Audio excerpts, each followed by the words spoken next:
नमस्कार. स्वागत तुमचं द न्यूज लॉन्चर मराठीवर. उद्याचा दिवस फार महत्वाचा.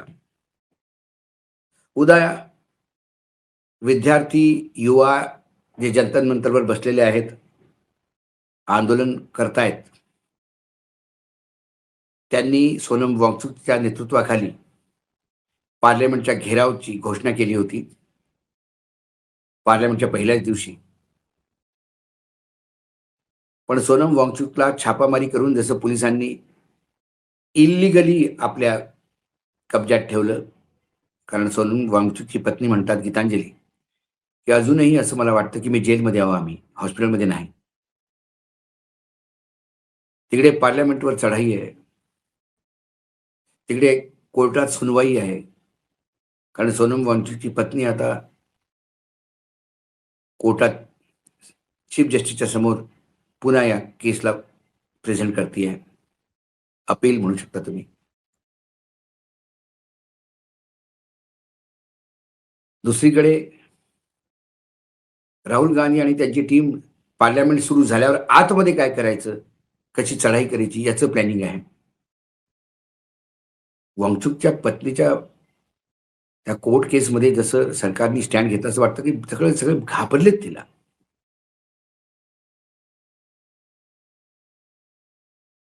काय म्हणाली सोनम वांगचुकची पत्नी कोर्टानंतर ते ट्विट तुम्ही पहा. त्या ट्विटमध्ये म्हणजे जे दिलेलं आहे, पहिलंच ट्वीट आहे ते पीटीआयचं आहे इंग्लिशमध्ये, की Delhi after the high court Delhi high court rejects appeal seeking a transfer of activist Sonam Wangchuk from Safdarjung Hospital to a private facility. His wife Gitanjali Angmo says the center action proves that he is not concerned about Sonam's health. His hospitalization is an illegal detention. गैरकानूनी रूपाने म्हणजे बेकायदेशीर त्यांना आतमध्ये अटक केलेली आहे असं वाटतं. आणि हा व्हिडिओ पहा तुम्ही. तो वो कह रहे थे कि क्योंकि हमें उनकी हेल्थ की बहुत परवाह है और उनकी हेल्थ डिटीरियोरेट हो रही थी, इसलिए हमने उनको लाया. लेकिन ये दोनों बातें गलत हैं. उनकी फर्स्ट ऑफ ऑल कोई हेल्थ डिटीरियोरेट नहीं हो रही थी. अगर आप उसके एक दिन पहले की शाम की रिपोर्ट्स देखें तो वो बिल्कुल नॉर्मल थी. वो पोटेशियम 4.3 था, बाकी भी सारे पैरामीटर्स नॉर्मल थे. That's number 1. नंबर 2, अगर आपको उनकी हेल्थ की इतनी ही चिंता है तो आपने सिविलियन ड्रेस में पुलिस क्यों भेजा और इतनी बेरहमी से क्यों उनको उठा के स्ट्रेचर में डाला और लेके गए.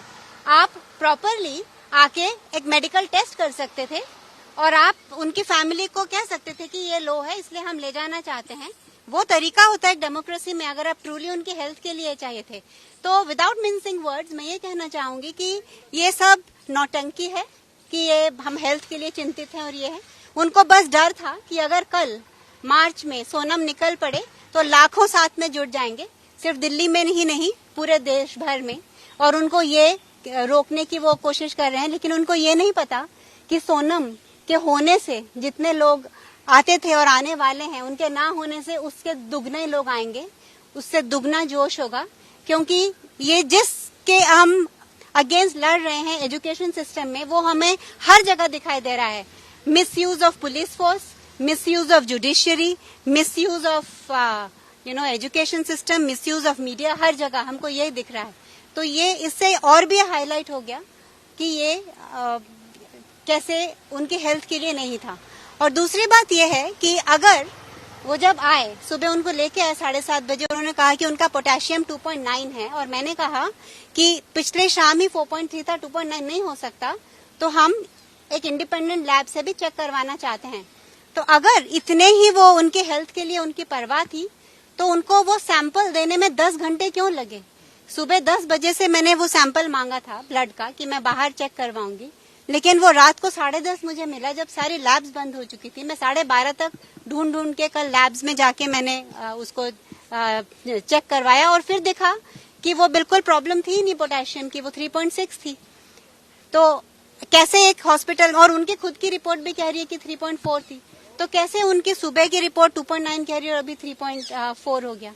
है ना, ये दूसरी बात है। तो इसलिए ये सब, और सेकेंडली जो उनके डॉक्टर्स हैं उनको मिलने भी नहीं दिया जा रहा, जो उनके डॉक्टर्स हैं। और जो हम अपने डॉक्टर्स के साथ उनका मशवरा करवाना चाहते हैं, वो कहते हैं कि हम गवर्नमेंट हॉस्पिटल हैं, हम प्राइवेट डॉक्टर्स से नहीं मिलना चाहते हैं।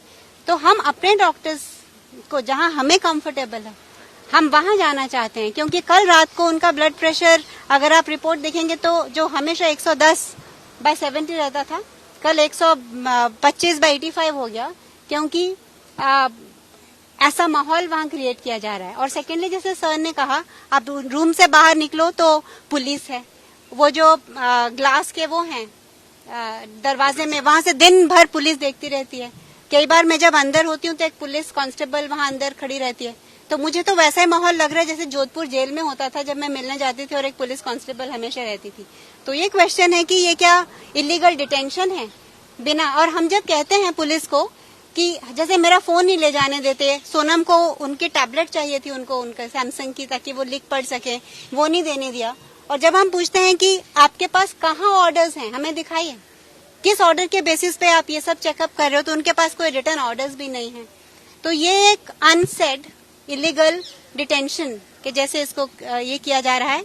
और ये बहुत ही बुरा टाइम देश के लिए चल रहा है, जब एक इंसान अपने हिसाब से अपने चॉइस के हॉस्पिटल में, जहां उसको अच्छा लगे, जहां वो खुश हो, वहां नहीं वो ट्रीटमेंट ले सकता, लेकिन गवर्नमेंट डिसाइड करेगी कि उनको कहाँ करना है।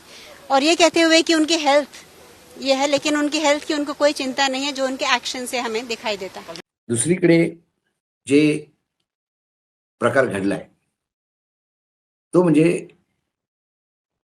लगातार विरोधी पक्षात असणारा भाजपा, त्याचा चेहरा चाल चरित्र कसं बिघडलंय इतके दिवसात, ते खरोखरच पाहण्यासारखं आहे.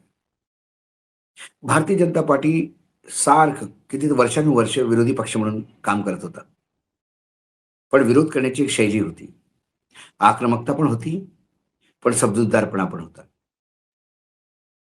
चांगलं झालं तर चांगलं, वाईट झालं तर वाईट, पुन्हा चांगलं झालं तर चांगलं म्हणण्याची एक स्थिती होती. मला आठवतं मनमोहन सिंगच्या बजेट नंतर अटल बिहारी वाजपेयी विरोधी पक्षनेते असताना सुद्धा ते म्हणाले की या बजेटमध्ये राजनीतिज्ञ नव्हे तर इकॉनॉमिस्ट मनमोहन सिंग मला दिसतो आणि देशासाठी चांगलं बजेट आहे. असे प्रसंग क्वचितच येतात. कारण फक्त तुम्हाला मॅच्युअर्ड विपक्ष जरी असला तरी सत्ता पक्षामध्ये तेवढीच मॅच्युरिटी पाहिजे. आणि दोन्ही मधले जर दोघंही मॅच्युअर्ड नसले किंवा एक जरी मॅच्युअर्ड नसला, प्रगल्भ नसला, तर मग ऐसी की तैसी होती. एक व्हिडिओ तुम्ही पहा, तुम्हाला म्हणजे आश्चर्य वाटेल की असंही या याच्यामध्ये पार्लमेंटमध्ये झालेलं आहे. लोकसभेचं आहे हे. उमाशंकर सिंग एक मोठे पत्रकार आहेत, त्यांनी एक ट्विट केलं आणि जुना व्हिडिओ लावला सुषमा स्वराजचा. आणि ते ट्वीटमध्ये म्हणतात कि दोनों इस दुनिया में नहीं है लेकिन बोल मौजूद है. वे कैसे दिन थे जब अनशन के मुद्दे पर प्रधानमंत्री को विपक्ष के नेता संसद में इस तरह सुना देते थे और वे गंभीरता से सुनते थे. म्हणतो आज हे दोन्ही लोक हयात नाही आहेत, ना मनमोहन सिंग आणि सुषमा स्वराज. पण काय दिवस होते ते की आमरण उपोषणाच्या बाबतीत पार्लमेंटमध्ये विरोधी पक्ष धारेवर धरायचा सत्तेला आणि सत्ता ऐकून घ्यायची. सर्वदलीय मीटिंग व्हायची कोणाच्या उपोषणावर. काय म्हणाले सुषमा स्वराज आणि व्हिडिओ दिला त्यांनी, ते ऐका. अतिशय सुंदर भाषा आणि खरोखरच लोकसभेमध्ये वातावरण कसं हवं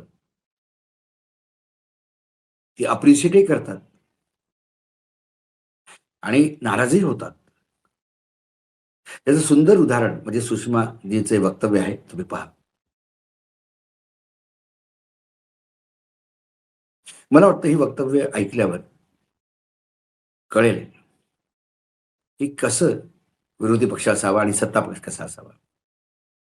आज विरोधी पक्ष जर आवाज उठवत असेल तर सत्ता पक्ष त्याला वाकुल्या दाखवतो, त्याची मजाक उडवतो. त्याच्यावर हसतो. कुठल्या विधानसभेमध्ये 2 कौड़ी के लोग म्हणतो.